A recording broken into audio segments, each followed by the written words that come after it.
BoxingVoice.com, live with Mikey Garcia. Mikey, how you doing today? I'm doing good, man. Thanks. Well, this is clearly the biggest test of your career.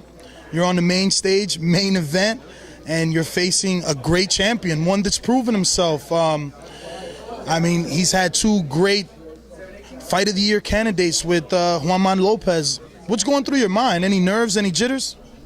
No nerves, man. We're ready for this. This is what you prepare yourself for. This is what you expect. All the attention you expect, that's expected. All the media surrounding, that's expected. But it's what, on Saturday night, it's what the main goal is, win that fight. And I'm finally here. The fight's finally happening. So very excited, actually, to be here. Now, you speak of the fight finally happening. We know that there's been some delays in the fight in the past, and it had to be pushed back to this date. But also, when you speak of finally, do you mean a title shot? Because you were supposed to get a title shot about a year ago. Not just the fight with Salido, but a title shot, finally, getting my opportunity. That's what I mean. I was ranked #1 in the world a little over 2 years ago when I first won my title elimination against Locke. I was supposed to challenge Gamboa, and right when we were ready to go for that, he vacated the title. We then went after a few fights, in between just to stay active. Caballero was lined up to, get a fight with him. That didn't happen. Salido fight last year, got postponed over hand injuries. So it's finally getting here. It's finally here, and I'm very happy for that. Now, you spoke of Gamboa. He's starting to get the fame of a guy that either vacates or signs for a fight and then doesn't fight. I mean, do you think that a fight between you and Gamboa will ever take place? And I know you don't want to look ahead because this is the biggest fight of your career, but simply because you brought his name up. Without looking ahead, I mean, that's a fight that, after a victory on Saturday night here at the Madison Square Garden, I'm sure people would want to talk about it and want to see whether it happens or not. It's really up to the promoters and the managers, the handlers around that. I would love to fight him. If that's the guy who everybody wants to see me fight, yeah, I'll fight him. Now, since we're talking Gamboa, have you had the opportunity to watch his fight versus Orlando Salido, and what did you take out of that? Was there anything you can use for your benefit? We saw that fight. We definitely saw some rounds of that fight. I think Salido has trouble with speed, but then again, Gamboa has, speed beyond speed, so anybody will have trouble with that kind of speed.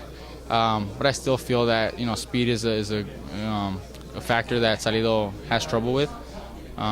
So I think, those are the things that, we could probably take advantage of. Now, do you think it's unfair of the media and most boxing fans that say that you're a boring fighter because you're patient? Because if they look at your box rec or your record in general, you have a serious knockout ratio. So it doesn't make you boring, it makes you more patient. Or do you feel that you just can't please everyone and you have to fight the way that is going to get you not only the win, but bring you to the level in your career which you want to be? There's different styles of fighters all the time. My favorite fighter has been Floyd Mayweather since I first saw him at 130 pounds. Up until recently, nobody even, cared for him up until like 2006, 2007 when he fought Golden Boy and, all the fights, the 24/7, all that. A lot of people didn't care to watch him because they would consider him a boring fighter. If you can admire and appreciate a good boxing school, boxing lesson, technique, defense, counterpunching, these things are what makes him the best fighter in the world.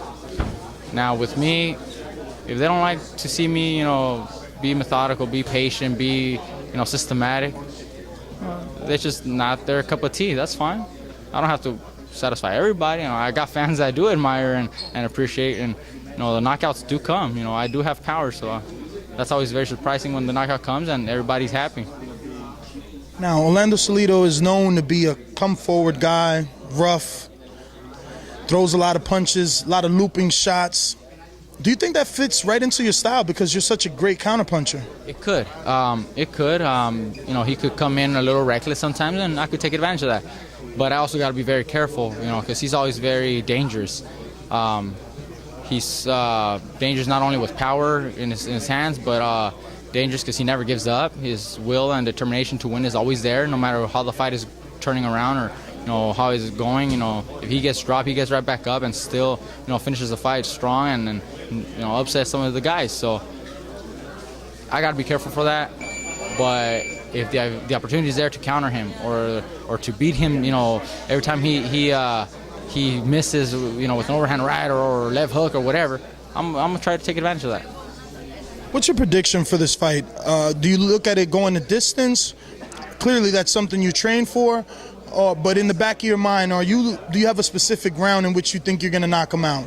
I never plan on a specific round or on a knockout victory.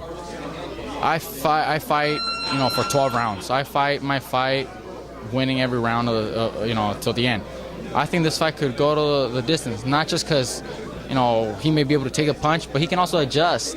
He can also do things. And if he feels that, plan A is not working and he might get hurt or he already got hurt a little bit, he'll change, to make it, a long night for me. So I think it could go the distance, 12 rounds, and I just got to make sure I win every single one of those rounds. All right, thank you.